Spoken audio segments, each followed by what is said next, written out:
जय हिंद। स्टार्ट करते हैं आज के यानी 22 मई 2026 के इम्पोर्टेंट करंट अफेयर्स को। तो हमारे पास पहला प्रश्न है, ई स्पोर्ट्स वर्ल्ड कप 2026 के लिए क्वालिफाई करने वाले पहले भारतीय शतरंज खिलाड़ी कौन बने? तो अरविंद चिदम्बरम बने हैं पहले शतरंज खिलाड़ी। डिटेल देख लेते हैं। ई स्पोर्ट्स वर्ल्ड कप 2026 में स्थान सुरक्षित करने वाले पहले भारतीय ग्रैंड मास्टर अरविंद चिदम्बरम बने हैं।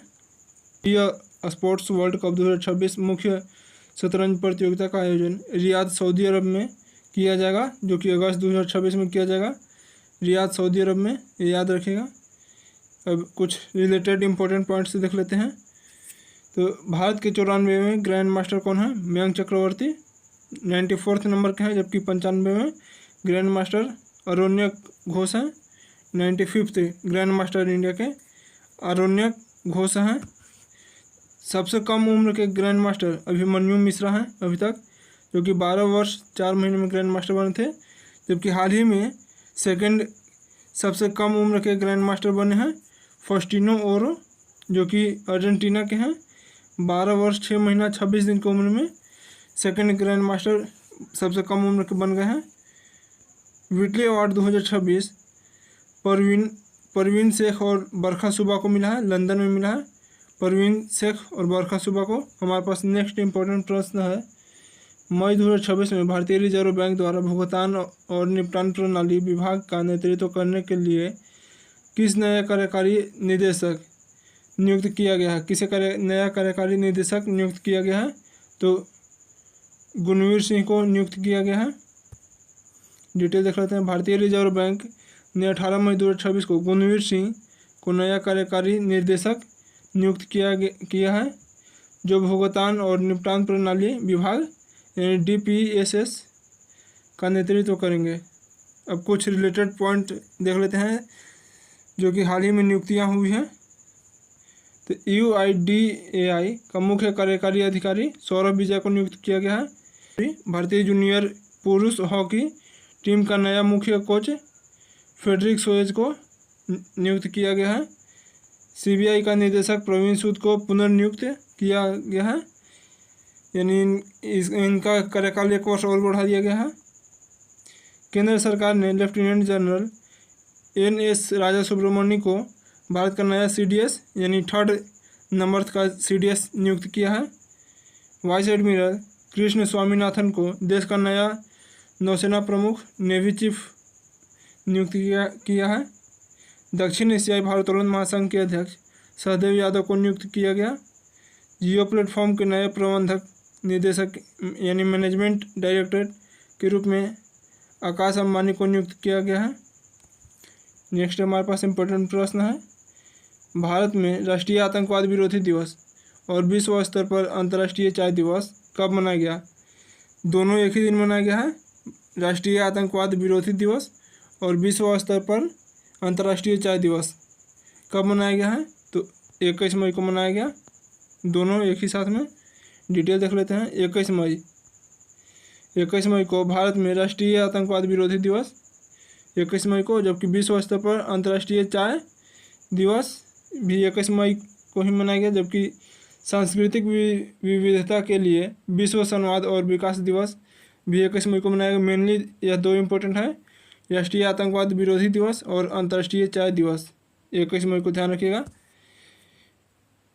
राष्ट्रीय आतंकवाद विरोधी दिवस क्यों मनाया जाता है? तो भारत के राजीव गांधी के बलिदान दिवस यानी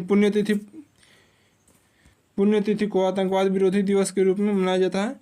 अब देख लेते हैं अभी तक मई में किस तारीख को कौन सा महत्वपूर्ण दिवस मनाया गया है, वो देख लेते हैं।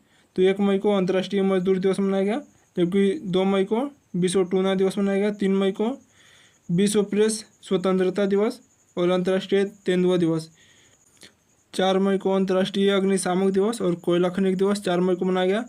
जबकि 5 मई को विश्व अस्थमा दिवस 5 मई को मनाया गया। 6 मई को राष्ट्रीय नर्स दिवस और अंतर्राष्ट्रीय नर्स दिवस, 12 मई को मनाया जाता है अंतर्राष्ट्रीय नर्स दिवस। नेक्स्ट है 7 मई को विश्व एथलेटिक्स दिवस, 7 मई को 8 मई को विश्व थैलेसेमिया दिवस और वर्ल्ड रेड क्रॉस डे 8 मई को मनाया गया। जबकि 11 मई को राष्ट्रीय प्रौद्योगिकी दिवस, नेशनल टेक्नोलॉजी डे 11 मई को। 12 मई को अंतर्राष्ट्रीय नर्स दिवस मनाया गया। 14 मई को विश्व प्रवासी पक्षी दिवस मनाया गया। जबकि 15 मई को अंतर्राष्ट्रीय परिवार दिवस मनाया गया। 15 मई को 16 मई को राष्ट्रीय डेंगू दिवस मनाया गया तथा अंतर्राष्ट्रीय प्रकाश दिवस दोनों 16 मई को मनाया गया। जबकि 17 मई को विश्व दूरसंचार और सूचना समाज दिवस तथा विश्व उच्च रक्तचाप दिवस मनाया गया है 17 मई को। 18 मई को अंतर्राष्ट्रीय संग्रहालय दिवस इंटरनेशनल म्यूजियम डे मनाया गया। 19 मई को विश्व परिवार चिकित्सक दिवस मनाया गया। जबकि 20 मई को विश्व मधुमक्खी दिवस मनाया गया 20 मई को। नेक्स्ट हमारे पास इम्पोर्टेंट प्रश्न है, हाल ही में 2026 के एशियाई खेल कहाँ आयोजित किए जाएंगे। 2026 के एशियाई खेल कहाँ आयोजित किए जाएंगे, तो जापान में किए जाएंगे। आईची नागोया जापान में स्थित है, वहाँ किए जाएंगे। डिटेल देख लेते हैं। एशियाई खेलों का 20वां संस्करण कौन सा संस्करण है? 20वां संस्करण है, जो कि 19 सितंबर से 4 अक्टूबर 2026 में जापान के आईची प्रांत और उसकी राजधानी नागोया में आयोजित किया जाएगा। आईची में आयोजित किया जाएगा, उसका राजधानी नागोया में किया जाएगा। और इम्पोर्टेंट 2026 एशियाई खेलों का शुभांकर होनोहोल है, जिसका यह साची होके यानी बाघ के सिर वाला एक पौराणिक मछली के डिजाइन पर आधारित है। मेनली याद रखिएगा होनोहोन है एशियाई खेलों का शुभारंभ होनोहोल है। यह कहाँ मनाया जाएगा? जापान के आईची और नागोया में। अब देख लेते हैं महत्वपूर्ण खेल तथा उनको कहाँ आयोजन किया गया। तो एशियाई पुरुष T20 वर्ल्ड कप यह भारत और श्रीलंका में खेला गया। जबकि शीतकालीन ओलंपिक खेल 2026 यह इटली में, सिर्फ इटली याद रखिएगा। जबकि शीतकालीन पैरा ओलंपिक ये भी इटली में, ओलंपिक तथा पैरा ओलंपिक दोनों इटली में शीतकालीन वाला। जबकि अंडर 19 पुरुष क्रिकेट वर्ल्ड कप जिम्बाब्वे और नामीबिया में। जबकि ऑस्ट्रेलियाई ओपन टेनिस का मेलबर्न ऑस्ट्रेलिया में। खेलो इंडिया विंटर गेम्स लद्दाख और जम्मू कश्मीर में। इंडियन प्रीमियर लीग यानी IPL 2026 पूरे भारत में अलग अलग स्थान पर। नेक्स्ट हमारे पास इम्पोर्टेंट प्रश्न है, बहुपक्षीय सैन्य अभ्यास प्रगति 2026 का आयोजन कहाँ किया जा रहा है। प्रगति 2026 का आयोजन मेघालय में किया जा रहा है, क्योंकि उमरोई मिलिट्री स्टेशन मेघालय में। डिटेल देख लेते हैं। मेघालय के उमरोई मिलिट्री स्टेशन में भारतीय वायुसेना द्वारा बहुपक्षीय सैन्य अभ्यास प्रगति 2026 का आयोजन किया जा रहा है। इस सैन्य अभ्यास में भारत के साथ 12 मित्र देश भाग लेंगे। 12 मित्र देश, जिसमें से Bhutan, Cambodia, Indonesia, Laos, Malaysia, Maldives, Myanmar, Nepal, Philippines, Seychelles, Sri Lanka और वियतनाम शामिल होंगे। अब देख लेते हैं कुछ महत्वपूर्ण युद्धाभ्यास कहाँ किए गए और किन के बीच में किया गया। तो व्रज प्रहार 2026 यह भारत और अमेरिका के बीच हुआ, थल सेना के बीच, जो कि यह कहाँ हुआ? हिमाचल प्रदेश में बकलोह में। क्योंकि धर्मागार्जियन भारत और जापान के बीच में होता है। कहाँ हुआ? 2026 में उत्तराखंड के चैबटिया में। जबकि लामित्या 2026 भारत और सेशल्स के बीच में होता है। कहाँ हुआ? सेशल्स में हुआ है। साइक्लोन फोर्थ किन के बीच में हुआ? भारत और मिस्र के बीच में। ये कहाँ हुआ? यह मिस्र में हुआ। डस्ट लीग 2026 किन के बीच में हुआ? तो भारत उज्बेकिस्तान के बीच में डस्ट लीग 2026 युद्धाभ्यास हुआ। कहाँ? उज्बेकिस्तान में हुआ। जबकि मिलन 2026 ये भारत सहित 70 से अधिक देशों के नौसैनिक अभ्यास था। यह कहाँ हुआ? भारत में हुआ। विशाखापट्टनम में मिलन 2026 का आयोजन हुआ। नेक्स्ट हमारे पास इम्पोर्टेंट प्रश्न है, मई 2026 में एशियाई उत्पादकता संगठन यानी APO के शासी निकाय यानी ग्रोविंग बॉडी के 68वीं बैठक का आयोजन कहाँ किया जा रहा है। यह बैठक नई दिल्ली में आयोजित किया जा रहा है। भारत में नई दिल्ली में आयोजन किया जा रहा है इस बैठक को। डिटेल देख लेते हैं। भारत की मेज़बानी में नई दिल्ली स्थित भारत मंडपम में 20 से 22 मई 2026 तक एशियाई उत्पादकता संगठन के शासी निकाय यानी गवर्निंग बॉडी के 68वीं बैठक का आयोजन की जा रही है। अब देख लेते हैं महत्वपूर्ण आयोजन तथा वह कहाँ किए गए। तो ब्रिक्स और कहाँ किए जाएंगे यह भी देख लेते हैं। ब्रिक्स विदेश मंत्रियों की बैठक कहाँ की जाएगी 2026 में? नई दिल्ली भारत में। जबकि इंडिया एआई इम्पैक्ट समिट कहाँ हुआ? भारत मंडपम नई दिल्ली में हुआ। वर्ल्ड इकोनॉमिक फोरम की बैठक डावोस स्विट्जरलैंड में। विश्व सरकार शिखर सम्मेलन वर्ल्ड गवर्नमेंट समिट कहाँ हुआ? दुबई संयुक्त राज्य अमेरिका में हुआ है। राष्ट्रमंडल सांसदों के अध्यक्षों और पीठासीन अधिकारियों का सम्मेलन नई दिल्ली में भारत में। क्योंकि ब्रिक्स इंडिया 2026 शिखर सम्मेलन यह हैदराबाद में होगा भारत में। एशियाई आर्थिक संवाद एशियन इकोनॉमिक डायलॉग कहाँ हुआ? पुणे महाराष्ट्र में। अब नेक्स्ट हमारे पास इम्पोर्टेंट प्रश्न है, हाल ही में पारंपरिक पंजाथ नाग उत्सव किस राज्य या केंद्र शासित प्रदेश में मनाया गया? तो पंजाथ नाग उत्सव जो है यह किस राज्य या केंद्र शासित प्रदेश में मनाया गया है? तो यह जम्मू कश्मीर में मनाया गया है। अब डिटेल में देख लेते हैं। पारंपरिक पंजाथ नाग उत्सव हाल ही में जम्मू और कश्मीर के अनंतनाग जिले में मनाया गया। यह सदियों पुरानी सामुदायिक परंपरा पानी के प्राकृतिक स्रोतों यानी झरना की सफाई, इसमें मेनली झरना की सफाई किया जाता है मुख्यतः। फिर मछली पकड़ने और जल संरक्षण का एक अनूठा उदाहरण मिलता है इसमें। यह जम्मू कश्मीर में आयोजित किया जाता है। वर्तमान में जम्मू कश्मीर के सीएम उमर अब्दुल्ला हैं, जबकि उपराज्यपाल हैं मनोज सिन्हा हैं। अब कुछ इम्पोर्टेंट पॉइंट्स देख लेते हैं। खेलो इंडिया विंटर गेम्स के 6ठे संस्करण का आयोजन गुलमर्ग में किया गया। सरथल विंटर फेस्टिवल का आयोजन जम्मू कश्मीर में हुआ।